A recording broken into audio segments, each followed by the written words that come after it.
किसी समय की बात है, एक कार्तिक मास के कृष्ण पक्ष की चतुर्थी को साहूकार की पत्नी और सभी बहुएं और बेटी ने करवा चौथ का व्रत रखा। जब साहूकार के बेटे खाना खाने बैठे तो अपनी बहन से खाना खाने को कहने लगे, लेकिन उसने कुछ नहीं खाया और बोली, अभी चांद नहीं निकला है और जब चांद निकलेगा तो उसी को अर्घ देकर फिर खाना खाऊंगी। साहूकार के बेटे अपनी बहन से बहुत प्यार करते थे।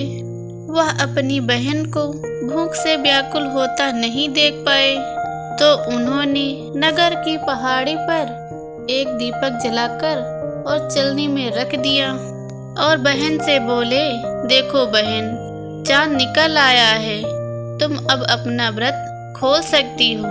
साहूकार की बेटी अपनी भाभियों से कहने लगी, भाभी, चांद निकल आया है, चलो अर्घ देकर भोजन कर लें। यह सुन भाभियां बोली, बाई साहब, ये तो आपका चांद निकला है, हमारा चांद तो अभी नहीं निकला है, हमारा चांद निकलने में अभी समय है। भूख से व्याकुल वह चांद को अर्घ देकर खाना खाने बैठ गई। जैसे ही पहला निवाला मुंह को ले गई, तैसे ही उसे छींक आ गई।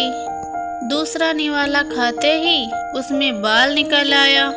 तीसरा निवाला खाने ही वाली थी कि ससुराल से बुलावा आ गया कि पति बीमार है, जैसी भी हालत में हो तुरंत ससुराल पहुँचे। उसको विदा करने के लिए उसकी माँ ने बक्से से जैसे ही कपड़े निकाले, तैसे उसमें काले सफ़ेद रंग के ही कपड़े निकले। वह बोली, माँ, ये सब रहने दो। यह सब देखकर माँ घबरा कर बोली, बेटा, रास्ते में जो भी छोटा बड़ा मिले उसके पैर छूती जाना, और जो कोई बूढ़ सुहागन होने का आशीर्वाद दे तो वहीं पर अपने पल्लू में गांठ बांध देना।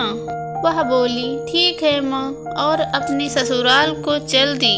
और रास्ते में जो कोई मिलता तो सब ने यही आशीर्वाद दिया, सुखी रहो, खुश रहो, पीहर का सुख देखो, बस यही आशीर्वाद दिया। ऐसे ही वह अपनी ससुराल पहुँच गई।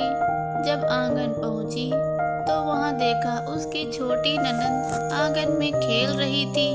जब उसके पैर छुए तब उसने आशीर्वाद दिया, सौभाग्यवती रहो, पुत्रवती हो।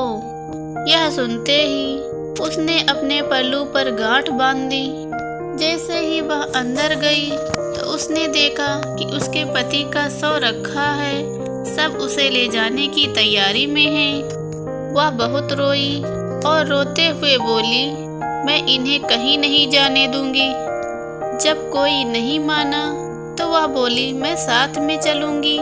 जब वह नहीं मानी तो सब बोले, ले चलो साथ में। वह साथ में चली गई। जब वहाँ अंतिम संस्कार का समय हुआ तो वह बोली, मैं इन्हें जलाने नहीं दूंगी। तो सब बोले, पहले तो पति को खा गई, अब उसकी मिट्टी भी खराब कर रही है। वह नहीं मानी, अपने पति को लेकर बैठ गई। थक हार के सभी ने निर्णय लिया कि इसे यहीं रहने दो, एक झोपड़ी डलवा दो इसके लिए। वह उस झोपड़ी में अपने पति को लेकर रहने लगी। रोज अपने पति की सुबह शाम सफाई करती, उसी के पास बैठी रहती। दिन में 2 बार उसकी छोटी ननद खाना देने आती थी। वह हर चौथ का व्रत करती और चांद को अर्घ देती। जब चौथ माता आती उससे कहती, करवोले करवोले, भाई की प्यारी करवोले, घड़ी बुखारी करवोले।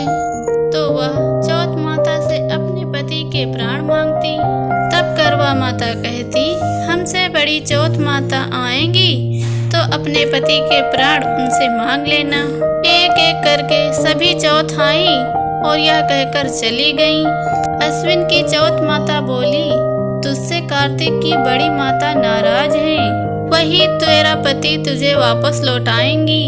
वो जब आएंगी तो उनसे उनके पैर मत छोड़ना, अपने पति के प्राण मांग लेना और सारा सुहाग का सामान इकट्ठा कर लेना। जब कार्तिकी करवा यानी बड़ी चौथ आई तो उसने अपनी ननद से सुहाग का सामान मंगाया और करवा भी मंगवाया। जब सास को यह पता चला तो वो बोली, पागल हो गई है, जो मांगती है दे दो उसको। साहूकार की बेटी ने करवा चौथ का व्रत रखा और चांद को अर्घ्य दिया और ज्योति जलाया। जब करवा माता प्रकट हुई तो बोली, करवोले भाई की प्यारी करवोले, दिन में चांद उगाने वाली करवोले, घड़ी बुखारी करवोले। तब साहूकार की बेटी ने करवा माता के पैर पकड़ लिए और उसने उनसे मांगा कि हे माता, मेरे सुहाग मुझे वापस कर दो।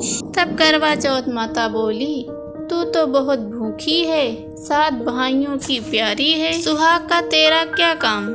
तब वह साहूकार की बेटी बोली, माता, जब तक आप मेरे पति के प्राण वापस नहीं करेंगी तब तक मैं आपके पैर नहीं छोड़ूंगी। उसने एक एक करके चौथ माता को सारा श्रृंगार अर्पित कर दिया। करवा माता ने अपनी आंखों से काजल निकाला, मांग से सिंदूर निकाला और नाखून से मेहंदी निकालकर उस करवे में घोल कर छोटी उंगली से उसके पति के ऊपर छिटक दिया, जिससे उसका पति जीवित हो गया। और चौथ माता जाते जाते उसकी झोपड़ी में लात मार कर गई। वह झोपड़ी महल बन गई।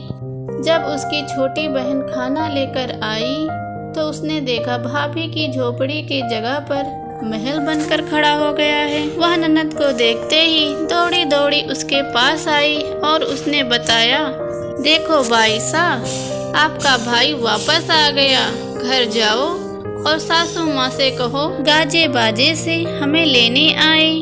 छोटी ननद दौड़ी दौड़ी आई और माँ से बोली, माँ, भाई जिंदा हो गया है। इस पर माँ बोली, भाभी के साथ तू भी पागल हो गई है।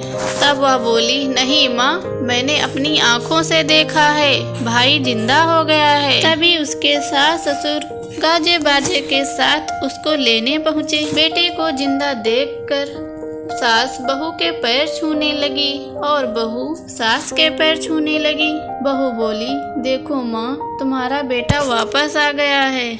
इस पर सास बोली, मैंने तो 1 साल पहले ही इसे भेज दिया था, यह तेरे भाग्य से वापस आया है। हे चौथ माता, जैसी कृपा आपने साहूकार की बेटी और उसके परिवार पर की है, ऐसी ही कृपा सब पे करना।